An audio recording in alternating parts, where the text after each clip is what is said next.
আমি রিয়া।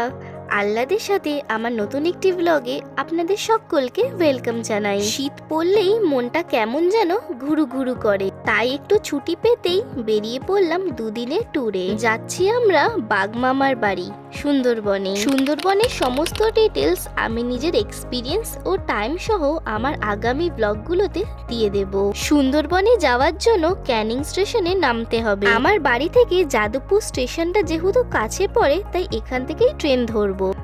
আজ আমরা সুন্দরবন চলেছি লোকনাথ ট্রাভেলসের থ্রুতে। ভেবেছিলাম আজ রবিবার বলে রাস্তাঘাট আর ট্রেন ফাঁকা পাবো, কিন্তু সে আর হলো কই। আমাদের ট্রাভেল এজেন্ট শিয়ালদা থেকে 7:42-এ ট্রেনটা ধরতে বলেছিল, সেই মতোই ধরলাম। কথা বলতে বলতে চলে এসেছি ক্যানিং স্টেশনে। ট্রাভেল এজেন্টের কথা মতন বনবিবির মন্দিরের পাশে অটো দাঁড়িয়ে থাকবে, তাই ওই মন্দিরটার দিকেই চললাম। আপনারা হয়তো খেয়াল করেছেন প্ল্যাকার হাতে আলাদা আলাদা এজেন্টরা দাঁড়িয়ে আছে, যেমনটা ওনারা আগেই বলেছে। আপনারা বুক করলে আপনাদের এজেন্টরাও ঠিক এইভাবেই দাঁড়িয়ে থাকবে। ওই দেখুন, লোকনাথ ট্রাভেলসের প্ল্যাকার হাতে আমাদের ট্রাভেল এজেন্টের লোকেরা উঠে পড়েছে অটোতে। এবার যাওয়া যাক। ওই 30 মিনিট মতো লাগবে অটোতে সোনাখালী ফেরিঘাটে পৌঁছাতে। আমাদের এই প্রথমবার ক্যানিং বা সুন্দরবনে আসা। বেশ অনেক দিন ধরে প্ল্যান করেও টাইম সুযোগ কোনোটাই হয়ে ওঠেনি। ফাইনালি এবার আসা হলো। নেমে গেছি সোনাখালীর অটো স্ট্যান্ডে। এবার যাব বোটের দিকে। আচ্ছা, তো বলে রাখি, এই যে অটো করে আসলাম তাতে কোনো আলাদা করে টাকা দিতে হবে না। সকলের মতো আমাদেরও প্যাকেজে ক্যানিং স্টেশন থেকে pick up and drop include আছে। এজেন্টের তরফ থেকে বলে দেওয়া হয়েছিল পরশমণি নামক বোর্ডে উঠতে হবে। হ্যাঁ, এখানে প্রতিটা বোর্ডের আলাদা আলাদা নাম আছে। আপনাদের যে ট্রাভেল এজেন্টের দ্বারা যে বোর্ডে বুকিং থাকবে আপনাদের সেটাতেই উঠতে হবে। আর আগামী 2 দিন আমাদের পরিচয় এই বোর্ডের নাম মানে পরশমণি দিয়েই হবে। আগামী 2 দিনের আমাদের ঠিকানা আপনাদের দেখানোর সাথে সাথে চলুন আমিও একটু ঘুরে দেখে নিই। বোটের নিচে বিশ্রাম নেওয়ার জন্য এরকম অনেকগুলো বেড আছে।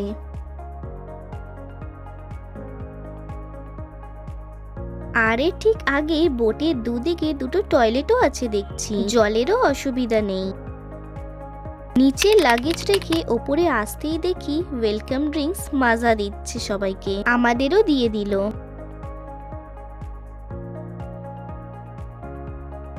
এবার আমাদের বোট চলতে শুরু করে দিয়েছে।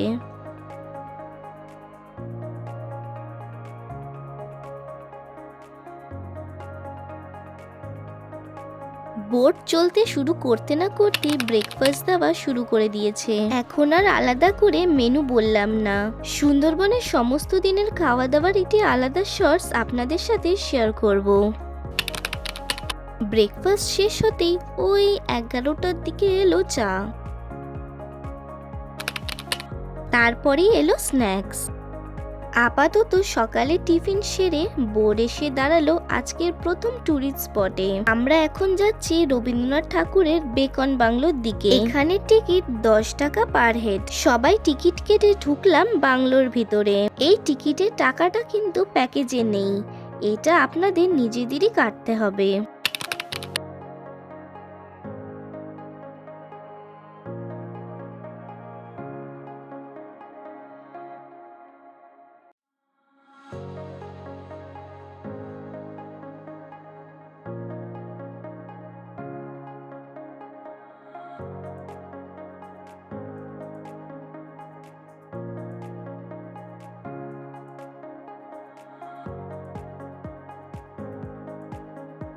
এটা দেখে আমরা উঠে পড়লাম বোটে।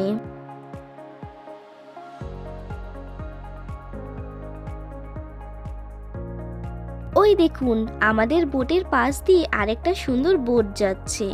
হয়তো এটা ভিআইপি বা ফরেনারদের বোট।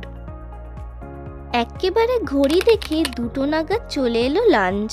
ওনারা যা যা বলেছিলেন সেই মতোই সব খাবার এক এক করে দেওয়া হয়েছে।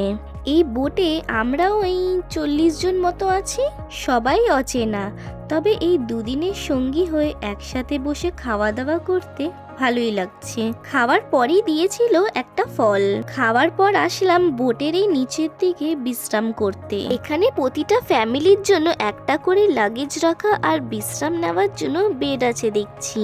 জানলা দিয়ে বাইরেটা দেখতে বেশি ভালো লাগছে। নদীর জলটাকে আরো বেশি কাছে মনে হচ্ছে। পরন্ত দুপুরে সূর্যের আলোটা নদীর জলে পড়ে চকচক করছে, দারুণ লাগছে দেখতে। ব্যাস আর কিছুক্ষণ, এরপরই নামবো। বোট থেকে নেমেই আমাদের সবার লাগেজ নিয়ে ওনারা যাচ্ছেন হোটেলে, আমরাও যাব পেছনে পেছনে। এই জায়গাটাকে বলে পাখিরালয়। এখানে সমস্ত হোটেলগুলো আছে, সে যেই ট্রাভেল এজেন্টদেরই হোক। এখানে তো অনেক দোকান আছে দেখছি। এখন আর ঢুকবো না, দেখি সন্ধ্যের দিকে আসবো। চলেও এসেছি হোটেলে।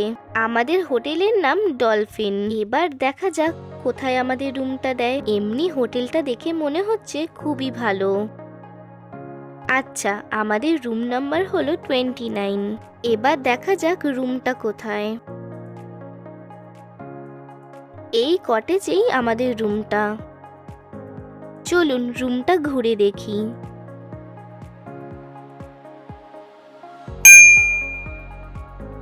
রুমটা বেশ বড়, দুটো বেড আছে। আমাদের তো একটা বেডই হয়ে যাবে। চলুন এবার বাথরুমটা দেখে নিই, এটা তো সবচেয়ে ইম্পর্টেন্ট। বাথরুমটাও ভালোই বড়, পরিষ্কার পরিচ্ছন্নও আছে।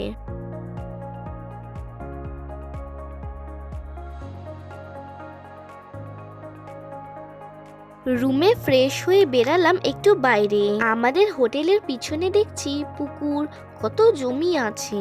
ওই দেখেই আর কি ঘুরে দেখতে এলাম। শুধু আমাদের হোটেল না, এখানে সব হোটেলই লোকালয়ের মধ্যে।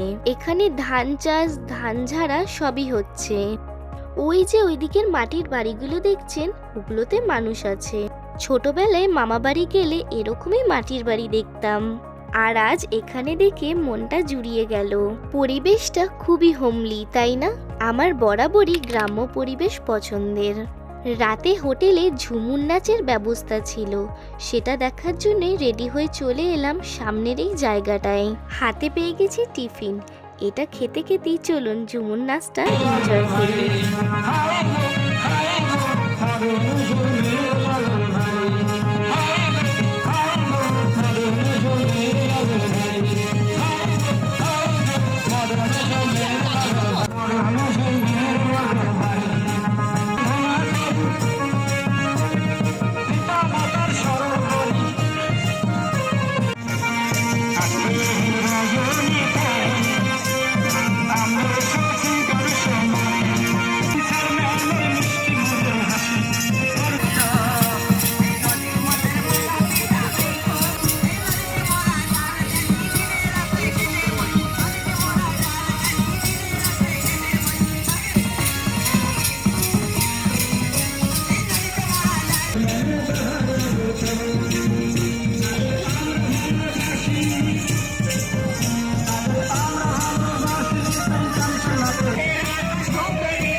আপনাদের তখন বললাম না হোটেলে যাওয়ার পথে দোকানগুলোতে আসবো, সেখানেই এলাম। এরকম বাঘের ছবিওয়ালা ব্যাগ প্রায় সব দোকানেই এখানে দেখছি। ভাবছি এরকম একটা নেব। বাঘের ছবিওয়ালা ম্যাগনেট রিংও আছে। এটা দেখুন কি সুন্দর, যেন জ্যান্ত বাঘ।